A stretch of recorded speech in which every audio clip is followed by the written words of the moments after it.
네, 안녕하세요. 신바람 국어교실의 신바람입니다. 자, 오늘 배울 교재는 2016학년도 6월 고2 국어 모의고사 27번부터 30번 문제를 풀어보는 시간을 갖도록 하겠습니다. 우리 교재 그쪽이고요. 오늘도 열심히 공부해 주시길 부탁드리면서 그럼 바로 수업을 시작하도록 하겠습니다. 자, 27번 문제 보도록 하죠. 윗글의 표제와 부제로 가장 적절한 거. 표제와 부제로 나올 수 있는 것은 이 글 전체를 관통하고 있는 화제다라는 거 기억해 두셔야 될 것 같고요. 그렇기 때문에 이걸 전체를 담아놓고 있는 내용이 뭔지를 좀 살펴보면 되는데, 이 문제는 화제가 무엇인지를 대략적으로 알 수 있는 힌트를 주는 문제입니다. 1번 보죠. 1번에 상속세와 증여세 나오죠. 2번에 상속세와 증여세, 3번에도 증여세와 상속세, 4번에 상속세와 증여세, 5번에 상속세와 증여세 나오는 걸 보니까 이 글은 분명히 상속세와 증여세에 대해서 이야기하고 있다는 거죠. 그걸 어떻게 이야기하고 있냐를 통해서 표제, 큰 제목, 부제, 작은 제목을 통해서 나타낸다는 거죠. 그럼 어쨌든 이야기되는 대상은 상속세와 증여세다라는 걸 아는 것만으로도 이 문제는 우리가 미리 읽음으로써 큰 소득이 되는 문제다라고 말씀드릴 수가 있습니다. 근데 더 확실한 것은 뭐냐? 28번 기억과 니은 보니까 기억이 뭡니까? 상속세, 니은은 증여세. 확실하죠? 이제 화제가 뭔지. 그것에 대한 이해로 적절하지 않은 것은 상속세와 증여세를 중심으로 잘 읽어야 된다는 것. 자, 29번 윗글을 바탕으로 보기의 사례를 해석한 내용으로 적절한 것은 구체적인 사례 적용해보는 문제. 이런 문제 3점짜리고 지난 시간에 배웠던 과학지문에서 나왔죠? 그런 구체적인 사례 적용시켜보는 문제는 어려운 문제예요. 하지만 잘 풀 수 있으니까요. 그 내용을 한번 잘 살펴보면 좋겠습니다. 자, 그리고 30번 문제 가보시면요. A에서 E의 문맥적 의미, 이제 어휘 문제, 이거 낼 게 없을 때는 마지막에는 어휘 문제를 낸다라는 거 기억해 두시면 좋겠습니다. 그럼 이제 바로 분석 들어가죠. 상속, 증여 뭐 이런 거 나오니까 이것은 사회 관련 지문이다라는 것을 알 수가 있습니다. 자, 첫 번째 문단 들어갑니다. 재산을 무상으로 타인에게 이전하는 것에는 상속과 증여가 있다. 아, 상속과 증여가 있다. 무상으로 주는 거예요. 이전하는 거. 자, 상속은 재산을 주는 이가 사망했을 때, 증여는 재산을 주는 이가 생존해 있을 때 이루어진다. 상속과 증여에는 세금을 부과하는데 이를 각각 상속세, 증여세라고 한다. 그럼 상속세는 주는 이가 사망했을 때, 증여세는 생존해 있을 때 내는 거다라는 것도 알 수가 있겠죠. 이는 부의 세습을 통한 부익부 빈익부 현상의 심화를 막고 부를 사회적으로 재분배하기 위해서이다. 그러면 상속세하고 증여세를 부과하는 목적이 되겠죠. 어쨌든 첫 번째 문단에서는 화제가 상속세하고 증여세라는 겁니다. 자, 두 번째 문단. 상속과 증여는 모두라 그랬어요. 재산을 기억으로 묶어보시고요. 주는 이의 의지에 따라 재산을 받는 이가 결정되고 재산을 받는 이가 세금 납부 의무자가 된다. 이것은 이제 상속세하고 증여세의 공통점이 되겠죠. 그런데 부의표시 상속의 경우 재산을 물려주는 이가 유언 없이 사망했을 때 그의 상속 의지를 알 수 없다. 이에 대비하여 상속인의 범위를 민법에 명확하게 규정하고 있다. 민법에 따르면 상속 1순위는 자녀, 1순위 자녀, 손자, 직계 비속. 2순위는 부모, 조부모와 같은 직계 존속. 3순위는 형제자매, 4순위는 조카, 백부모, 숙모와 같은 사촌인의 반계열 쪽이다. 자, 요거 한번 정리해 보시면 이렇게 정리가 될 수 있을 것 같아요. 상속인의 범위. 여러분들은 그 글을 읽으면서 따라오세요. 자, 첫 번째 1순위는 누구다? 자녀, 손자와 같은 직계 비속. 직계 비속. 비속이라는 말은 뭐냐면 아래로 있는 관계예요. 그러니까 그 기준, 상속하는 사람을 기준으로 했을 때 자녀, 손자니까 자기보다 아래에 있는 사람. 2순위. 직계 존속이라고 하죠. 부모, 조부모. 직계 존속이라고 했죠. 존속은 위로 올라가는 거예요. 상속인을 기준으로 위로 올라가는 부모, 조부모. 3순위 형제, 자매. 4순위 조카, 백부모, 숙부모 이렇게 사촌인의 반계열 쪽.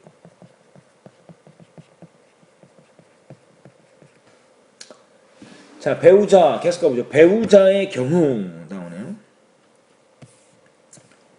자, 배우자의 경우는 따로 규정을 두고 있다. 배우자 1, 2순위가 있는 경우, 1, 2순위가 있는 경우, 그러니까 직계 비속과 개 존속이 있는 경우에는 그 상속인과 공동 상속인이 되고 1, 2순위가 없는 경우에는 단독 상속인이 된다라는 경우.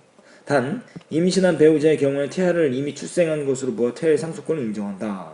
그래서 세 번째 문단으로 가시죠. 두 번째 문단에서 이제 상속 범위를 이야기하고 있어요. 세 번째 문단, 상속과 증여에 항상 세금이 부과되는 것은 아니다. 일정 금액을 제외하고 세금을 부과하는 공제제도가 있어서, 그러니까 공제제도가 있다는 소리는 일정 금액이 되지 않으면 세금을 부과하지 않아요. 일정 금액 이상이 돼야 세금을 부과한다는 거예요. 상속과 증여가 그 금액 이하에서 이루어지면 세금이 부과되지 않는다.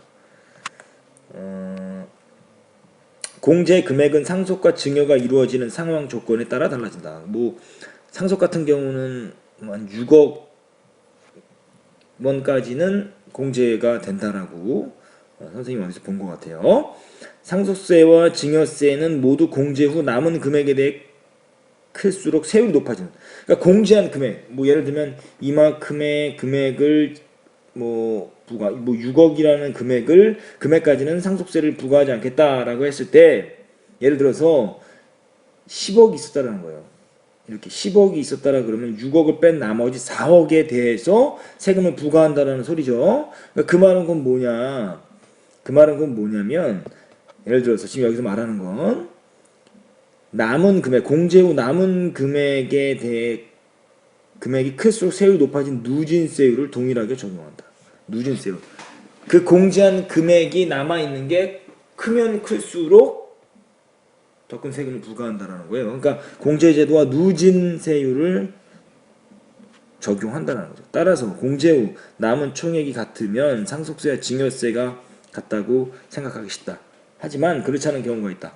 상속세는 사망자의 상속재산 총액에 대해 세율을 적용하지만 증여세에는 증여받는 사람 각자를 기준으로 세금이 부과되므로 재산을 나누어 증여하면 상속세보다 더 많은 세율을 적용받을 수 있다. 이것이 뭡니까? 상속세와 증여세의 차이죠. 상속세 같은 경우는 그 사망한 사람의 총액, 재산 총액을 갖고 부과하지만 증여세는 나누어서 증여할 수 있다는 겁니다. 그렇기 때문에 더 낮은 세율을 적용받을 수 있다는 거죠. 증여세가. 자, 이제 네 번째 문단 가보죠. 이러한 점을 악용하여 높은 비율의 세금 부담을 피하기 위해 일부러 재산을 미리 증여하는 폐단이 있다. 이제 단점이 있다는 거죠. 이를 최소화하기 위해 증여와 상속 모두 재산을 준 후 10년이 지나야 완전히 된 것으로 본다. 그러니까 10년이 증여와 상속 모두 재산을 준 후 10년이 지나야 완전히 이전된 것으로 본다. 그래서 10년 이내에 기간에 동일인에게 증여한 금액이 있는 경우 모두 합산해 증여세를 다시 계산하고 그 기간에 증여자가 사망하면 10년 이내에 사망하면 그 증여했던 재산도 상속재산에 포함되어 세금을 재산정한다. 그래서 폐단을 막기 위한 방법을 이야기했고요. 다섯 번째, 세금을 재산정할 때 부동산에 대해서는 주의할 점이 있다. 부동산에 대해서까지 이야기하는데, 부동산은 증여 당시의 가치를 기준으로 세금을 정하기 때문이다. 예를 들어 아버지가 아들에게 시세 2억 원 아파트를 주면서 아들이 증여세를 납부했다고 하자. 그런데 10년이 경과하기 전에 아버지가 사망하면 그 아파트도 상속세 부과 대상에 포함된다. 이 경우 현재 그 아파트 가격이 3억 원으로 올랐다 해서 3억 원에 대해 상속세를 계산하는 것이 아니라 증여한 시점의 가격, 즉 2억 원을 대상으로 상속세를 계산한다고 이야기하면서 아주 상속세하고 증여세에 대해서 자세하게 설명해 주고 있습니다. 자, 그럼 27번 문제 윗글의 표제와 부제, 지금 상속세에 대해서 증여세에 대해서 이야기하는데 1번 보죠. 부의 무상 이전에 세금이 부과되는 방식. 부를 무상으로 이전하는 게 상속세하고 증여세의 공통점이죠. 그 맞죠? 근데 부제목 보세요. 상속세와 증여세 부과 방식은 어떻게 되냐? 자세히 나와 있죠. 정답 1번이에요. 2번은 왜 안 되냐? 부과되는 이유는 뭐냐? 부의 사회적 재분배 방안을 중심으로 나와 있긴 한데 이것은 지엽적인 정보다라는 거. 전체를 포괄하는 게 아니기 때문에 정답이 되지 않는다. 3번, 세금의 공평부가 어떻게 이룰 수 있는가? 세금을 공평하게 부과하기 위해서 상속세, 증여세다라고 이야기하는 이 글이 그 목적이 아니다라는 거 알 수 있죠? 그렇기 때문에 3번도 안 되고요. 4번, 상속세와 증여세의 공통점 나와 있지만 부제목 보시면 세금 부과 대상의 적용세율을 중심으로 지엽적인 내용을 이야기하고 있으므로 전체 내용을 포괄하는 표제가 되기에는 부족하다라고 말씀드릴 수가 있습니다. 5번, 세금의 본질은 어떻게 변해 왔는가? 세금의 본질에 대해서 이야기하고 있죠. 근데 본질 어떻게 변해? 역사적 변천 과정, 통시적 관점으로 봐야 되는데 통시적 관점이 나와 있지 않기 때문에 5번이 정답이 되지 않는다라고 말씀드릴 수가 있습니다. 28번 그 정답은요. 27번 정답은 1번이고요. 28번 기억 니은에 대한 이해로 적절하지 않은 것은 상속세와 증여세죠. 기억은 상속세, 2번은 증여세. 자, 상속세는 증여세와 달리 1번입니다. 재산을 주는 이가 사망한 이후부터 부과한다. 맞죠? 첫 번째 문단에 두 번째 줄에 나와 있어요. 첫 번째 문단에 두 번째 줄에 나와 있어요. 상속은 재산을 주는 이가 사망했을 때라 그랬으니까 1번은 맞고. 증여세는 2번 보시죠. 증여세는 상속세와 달리 납부 의자가 우선순위가 법으로 정해져 있다. 납부 의자의 우선순위가 법으로 정해져 있다. 이건 뭐에 대한 이야기입니까? 상속세에 관련된 이야기잖아요. 이게 증여세에 대한 이야기가 아니고 상속세의 경우에도 뭐가 상속을 할 사람을 정하지 않고 즉 유언 없이 사망했을 경우에 법적으로 정해놨다라는 거죠. 그게 뭡니까? 지금 2번에 지금 두 번째 문단에 나와 있는데요. 2번은 틀렸죠. 상속세에 대해서 이야기하고 있는데 니은이라고 그랬으니까 증여세라고 그래서 틀렸습니다. 정답은 2번이고요. 3번 기업과 니은 모두 세금을 납부해야 하는 이가 재산을 받는 사람이다. 그렇죠. 세금 납부해야 되는 이는 재산을 받는 사람. 그게 어디 있습니까? 다 뭡니까? 두 번째 문단 첫 번째 줄 상속과 증여는 모두 재산을 주는 이의 의지에 따라 재산을 받는 이가 결정되고 재산을 받는 이가 세금 납부의 의무자가 된다. 그래서 두 번째 문단 첫 번째 줄 이하에 나와 있고요. 4번 상속세 및 증여세 모두 적용된 세율이 높으면 공제후 남은 금액이 크다는 의미다. 그렇죠. 적용된 세율이 높다. 누진세율이라고 그랬죠. 세 번째 문단에 나와 있죠. 세 번째 문단에 다섯 번째 줄 하나 둘 셋 넷 다섯 번째 줄 상속세와 증여세는 모두 공제후 남은 금액에 대해 금액이 클수록 세율이 높아지는 누진세율이 동일하게 적용된다. 맞고요. 자, 5번 상속세와 증여세 모두 부의 세습을 통한 부익부 빈익부 현상의 심화를 막는데 기여한다. 두 번째 문단 밑에서 세 번째 줄. 첫 번째 문단이네요. 참, 죄송합니다. 첫 번째 문단. 첫 번째 문단의 밑에 세 번째 줄에 보시면 이는 부의 세습을 통한 부익부 빈익부 현상의 심화를 막고 부를 사회적으로 재분배하기 위해서이다. 이거 맞는 말이니까 정답은 2번이 틀렸다는 걸 알 수 있습니다. 자, 적용시켜보는 문제 보기를 해석해봐라. 옳지 않은 것. A씨는 가족으로 임신한 아내와 홀어머니가 있다. 유언 없이 사망했다. 사망했다라니까 상속세에 대한 이야기를 하는데 조건은 유언이 없었다라는 거예요. 그에게는 토지와 예금이 있었는데 죽기 5년 전에 당시 시세에 따라 토지를 아내에게 증여하여 세금을 납부했다. 근데 이거 돼요 안 돼요? 안 된다는 거죠. 왜냐? 10년이 지나지 않았기 때문에 이것도 어디에 포함됩니까? 상속세 범위에 포함된다는 거예요. 자, 그걸 알고 한번 들어가 보죠. 자, 민법에 따라 A씨와 아내가 태아의 공동 상속인이 되겠군. 이거 맞죠? 두 번째 문제에 나와 있는데 뭡니까? 상속인의 범위, 직계 비속, 자녀, 손자. 근데 이제 배우자가 있는데 1, 2순위자가 있지요. 1순위가 누구예요? 자식인데 태아를 이미 출생한 것으로 본다. 태아의 상속권 인정한다 그랬으니까 아내와 태아가 공동 상속인 맞고요. 2번 토지와 예금에 대해 서로 다른 세율로 상속세를 부과하겠군 이라 그랬는데요. 자, 이거 보시면 지금 그 문제는 먼저 토지와 예금에 대해 서로 다른 세율로 상속세를 부과하겠군이라 그랬죠. 토지와 예금 지금 보시면 그 세 번째 문단 밑에서 네 번째 줄 하나 둘 셋 네 번째 줄 상속세는 사망자의 상속 재산 총액에 대해 세율이 적용되지만 이라 그랬죠. 이해돼요? 다시 말하면 토지하고 예금에 대해 서로 다른 세율을 부과하는 것이 아니라 합쳐서 총액으로 세율을 부과한다라는 거예요. 그렇기 때문에 2번이 틀렸습니다. 3번 A씨 아내가 이미 증여받은 토지도 상속세 부과 대상 10년이 안 됐기 때문에 그죠? 네 번째 문단 두 번째 줄에 나와있죠. 패단을 이야기하기 위해서. 자, 세 번째 문단 네 번째 문단 세 번째 줄부터네요. 이를 최소화하기 위해 증여세, 상속세 모두 재산을 준 후 10년이 지나야 완전히 이전된 것으로 본다. 4번 A씨 아내와 임신한 상황이 아니라면 홀어머니의 상속권이 있지요. 임신이 아니라면 태아가 없다라는 소리니까 그러면 홀어머니니까 직계 존속 2순위니까요. 이거 맞는 말이고. 이것은 두 번째 문단 다섯 번째 줄 이하에 나와 있고요. 5번 A씨 아내가 증여받은 토지에 대해서 현재 시세를 고려할 필요는 없다. 다섯 번째 문단에 나오죠. 두 번째 줄에 부동산은 증여 당시의 가치를 기준으로 세금을 정한다라는 거예요. 그래서 2번이 틀렸다라는 걸 알 수 있는데요.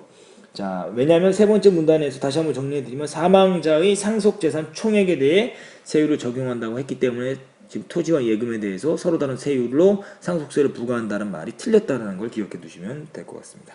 자, 그럼 30번 문제 보도록 하죠. 30번. 자, A부터 보도록 하죠. A는 이전이라 그랬는데 이전이 권리 따위를 남에게 넘겨주거나 넘겨판다. 맞고요. 2번 B를 보죠. B 부과하는데 세금이나 부담금 따위를 매기어 부담한다. 맞고요. 그리고 지금 3번 C 대비하여 문맥적 의미라 그랬어요. 대비를 보니까 지금 이에 대비하여 이건 뭐 하는 거예요? 미리 준비하거나 미리 정리해 두거나 미리 준비해 둔다라고 이야기하면 되겠죠. 근데 3번에 뭐라고 그랬습니까? 두 가지 차이를 밝히기 위하여. 이거 차이점 대조와 비슷한 뜻인데 여기서는 뭐라고 이에 대비하여라 그랬으니까 미리 준비한다라고 이야기하는 게 맞겠죠. 미리 준비함이다라고 이야기하면 좋겠습니다. D는 뭡니까? 적용된다. 알맞게 이용하거나 맞춰 쓴다. 맞고요. 이 무엇이죠? 폐단이 있다. 어떤 일이나 행동에 나타나는 옳지 못한 현상. 맞지요? 정답은 3번이다 라는 겁니다. 자, 이렇게 해서 오늘 여러분들 27번부터 30번 문제를 공부했습니다. 여러분들이 배운 부분을 통해서 기억해 둬야 될 것은 여러분이 틀렸다면 그 틀린 이유, 여러분들의 사고의 오류가 나타난 부분을 어떻게 수정 보완해야 되는가를 중점적으로 수정 보완하시고 공부하시는 게 여러분의 빠른 등급 방법, 상승 방법이다라는 것을 다시 한번 말씀드립니다. 그렇기 때문에 꼭 복습하셔야 되겠죠? 꼭 복습하시길 바랍니다. 자, 오늘도 열심히 공부해 주셔서 감사합니다. 그럼 다음 시간에 다시 만나요. 소년이요, 야망을 가져라.